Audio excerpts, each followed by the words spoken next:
a debate in the UK Parliament on the Russian and Ukrainian gas links.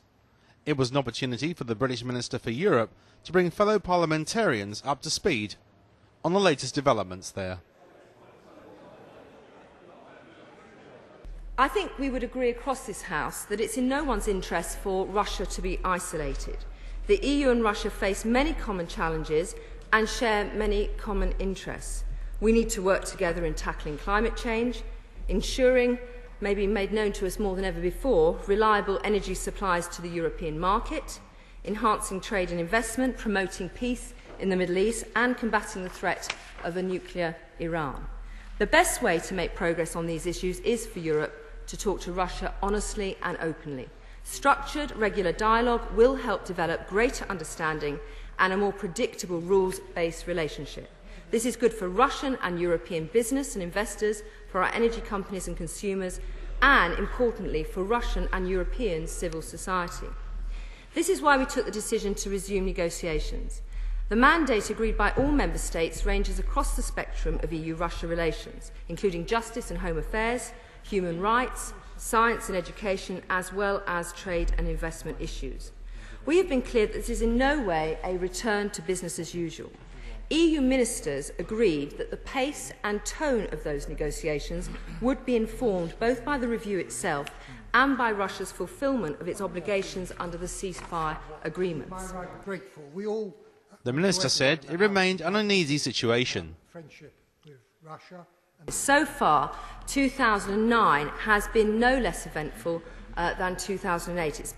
We have seen a deeply worrying gas dispute between Russia and Ukraine, which has had a serious impact on many EU member states. Whilst we welcome assurances from Moscow and Kiev that the gas is now starting to flow, and I understand I think some countries are now benefiting from that, the delay in reaching agreement has been absolutely unacceptable and has done great damage to the reputations of Russia and Ukraine, and we urge them to take every step they can to speed up delivery to the EU. The Presidency and Commission have played an important role in resolving this dispute, but I know honourable members will want to know what the EU is doing to ensure Europe does not face future cuts to its supply. It is vital that the EU does everything possible to avoid a repeat of this crisis in future by increasing, I'll just finish this sentence if I may, by increasing the transparency of the arrangements for supply and transit, diversifying gas suppliers and routes, increasing our use of alternative energy sources and improving energy efficiency. And she felt Europe could not face the same problems again.